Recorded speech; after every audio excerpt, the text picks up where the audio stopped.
विश्व का प्रत्येक जीव एकमात्र आनंद ही चाहता है। उसी आनंद प्राप्ति के हेतु अन्य समस्त वस्तुएं चाहता है। अर्थात जितनी वस्तुएं चाहता है उसका एम है आनंद। और आनंद क्यों चाहता है? इसलिए चाहता है कि वो आनंद सिंधु का अंश है। आनंदो ब्रह्मेति बेजानात आनंदाध्येव खल्विमानि भूतानि जायन्ते आनंदेन जातानि जीवन्ति आनंदम प्रयन्ति अभिसम विशन्ति। वेद कह रहा है। और उसी आनंद प्राप्ति के हेतु अनादिकाल से अब तक प्रतिक्षण तैल धारावद विच्छिन्न प्रयत्न कर रहा है। और तब तक ये प्रयत्न करता रहेगा जब तक वास्तविक आनंद न मिल जाएगा। वास्तविक आनंद किसे कहते हैं? यो वै भूमा तत्सुखम, जो अनंत मात्रा का हो प्लस अनंत काल के लिए हो। ये दो परिभाषा। संसार का सुख अनंत मात्रा का नहीं। जिसको जो भी सुख मिलता है उससे बड़ा सुख भी होता है।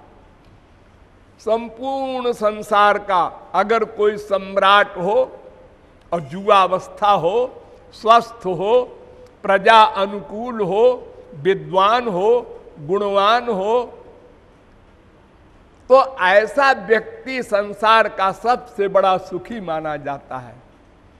लेकिन ऐसे हजारों राजाओं के सुख के आगे करोड़ों करोड़ों सुख आगे और स्वर्ग का सुख है। तमाम है मानव गंधर्व देव गंधर्व पितृलोक का जानद देव कर्म देव देव इंद्र बृहस्पति प्रजापति ब्रह्मा तक। लेकिन ये सब लिमिटेड है, सीमित सुख है, प्लस नश्वर है, एक दिन समाप्त हो जाएंगे। यानी दो परिभाषा जो मैंने बताई आनंद की, कि अनंत मात्रा का हो, यह भी नहीं है संसार में, ये लिमिटेड है।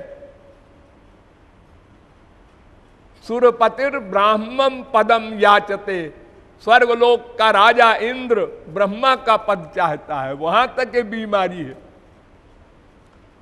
और अनंत काल के लिए भी नहीं।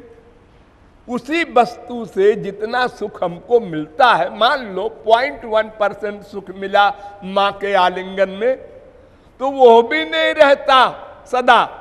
एक बार चिपटाया तो 0.1% मिला, फिर दोबारा कम, तिबारा कम, चौथी बार जा, खत्म। सब वस्तुओं का सुख ऐसे ही है। माँ हो, बाप हो, बेटा हो, बीबी हो, पति हो, रसगुल्ला हो, कुछ हो। यानी जो थोड़ा बहुत प्रेम है, आनंद है भी, तो सदा नहीं रहता। तो हम भगवान का आनंद चाहते हैं क्योंकि उनके अंश हैं। आनंदो ब्रह्म रसो वै सह सवै रसानाम रसतमः, वेद कह रहे हैं सब। चिन्मात्रम श्री हरेरंशम, वेद कह रहा है। अंशो नाना व्यपदेशात, वेदांत कह रहा है। ममैवांशो जीवलोके जीवभूत सनातनः, गीता कह रही है। ईश्वर अंश जीवय विनाशी, रामायण भी यही कह रही है। तो चूंकि हम उसके अंश हैं, इसलिए उसको माने आनंद को चाहते हैं। और चूंकि, ध्यान दो दूसरा पॉइंट, चूंकि हम एक क्षण को भी अकर्मा नहीं रह सकते, न ही कश्चित् क्षणमपि जातु तिष्ठत् कर्मकृत, गीता। इसलिए प्रतिक्षण आनंद ही के निमित्त प्रयत्न करेंगे, करना पड़ेगा और कर रहे हैं। दूसरा कोई एम नहीं। बैठ गए क्यों? आनंद के लिए। खड़े हो गए क्यों? आनंद के लिए। बोल रहे हैं क्यों? आनंद के लिए। सो रहे हैं क्यों? आनंद के लिए। जाग रहे हैं क्यों? आनंद के लिए। रो रहे हैं क्यों? आनंद के लिए। हंस रहे हैं क्यों? विरोधी क्रियाओं में भी केवल आनंद चाहते हैं। ये नेचर है, स्वभाव है। हमारे माँ बाप ने या किसी और पड़ोसी ने सिखाया नहीं कि बेटा आनंद ही की कामना करना, ऐसा नहीं। नेचुरल, क्योंकि अंश है तो अंशी को ही चाह कर पाकर हम आनंदमय हो सकते हैं।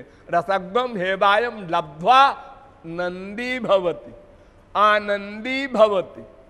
उसको पाकर ही ये वास्तविक आनंदमय हो जाएगा, और कोई उपाय नहीं। नान्य पंथा विद्यते जनाय। तो उस आनंद की प्राप्ति के लिए हमें कुछ करना होगा। वो शास्त्र वेद बताएंगे क्या करना होगा। अच्छा, लेकिन शास्त्र वेद को कोई भी व्यक्ति बृहस्पति का बाप हो नहीं समझ सकता, इसलिए गुरु बताएगा। कोई थ्योरेटिकल मैन, प्रैक्टिकल मैन, श्रोत्रिय ब्रह्मनिष्ठ महापुरुष मिले तो शास्त्र वेद का ज्ञान करावे, अर्थात वो आनंद कैसे मिलेगा ये मार्ग बतावे। तो ऐसा महापुरुष तब मिलेगा जब आप भगवान से रोकर प्रार्थना करेंगे कि हमको किसी महापुरुष से मिला दो। ढूंढने से नहीं मिलेगा, क्योंकि ढूंढने में तुम बुद्धि लगाओगे और तुम्हारी बुद्धि है माइक, वो उल्टा जजमेंट देगी, तो तुमको कभी भी संत नहीं मिल सकता। अर्थात मिलेगा तो तुम बुद्धि लगा दोगे, ये संत हाँ ये तो ठीक है इतना, लेकिन ये बात नहीं जमी। ऐसे करके तुम अबाउट टर्न लौट आओगे अपने संसार में। इसलिए जब भगवत कृपा से गुरु मिलेगा तब असली गुरु मिलेगा। वो पूर्व जन्म के संस्कार से भी हो सकता है। इस जन्म में आपने भगवान से प्रार्थना किया, उसका फल भी हो सकता है। जैसे कैसे भी अगर वास्तविक महापुरुष मिल जाए और हमारी बुद्धि में वो बैठ जाए, ये दो बातें, सद्गुरु वैद्य और वचन विश्वासा, उसके वाणी पर विश्वास करे, बुद्धि न लगावे। जैसे वाल्मीकि को उनके गुरु ने कहा मरा मरा कहते रहो, पूछा नहीं कब तक कहते रहे, जब तक मैं ना आऊं आप कब आएंगे, ये सब क्वेश्चन नहीं किया। पूर्ण विश्वास। तो ऐसा अगर हिसाब बैठ जाए, जो यही भांति बनई संजोगा, सद्गुरु वैद्य वचन विश्वासा, ये हो जाए अगर, तो फिर भगवत प्राप्ति में कुछ देर नहीं। अरे एक जन्म में ना होगी, 4 जन्म में होगी, होगी अवश्य, कोई डाउट नहीं। तो साधना क्या करना है? साधना शब्द का प्रयोग होता है, साधना करना नहीं है। साधना शब्द का प्रयोग होता है केवल। साधना तो बल होता है, तो बल से भगवान नहीं मिलते, वो तो निर्बल के बलराम। साधनहीन भावना हो जाए तब भगवान मिलते हैं। जब हम सरेंडर करते हैं, शरणागत होते हैं, तो उसमें साधन का बल नहीं होता। निर्बल होए बलराम पुकारे, निर्बल हो करके, साधनहीन भावना हो करके, दीन बन करके, जैसे तुरंत का पैदा हुआ बच्चा ना अपनी माँ को पहचानता है, न बोलना जानता है, न बताना जानता है कि हमारे पेट में दर्द है, वह रोता है। भूख लगी रो दिया, दर्द हुआ रो दिया, ठंड लगी रो दिया, बस एक इलाज है उसके पास। अब माँ की ड्यूटी है वो समझे क्यों रोया, अरे पेशाब कर दिया है, ठंड लग रही है, तुरंत माँ ने उसकी दवा किया, उड़ा उड़ा करके ठीक ठाक करके बच्चा फिर सो गए। उसी प्रकार अगर हम शरणागत हो जाएं, साधन बल, विद्या बल, बुद्धि बल, ज्ञान बल, कोई बल का अहंकार न हो, रो कर उनको पुकारें, तो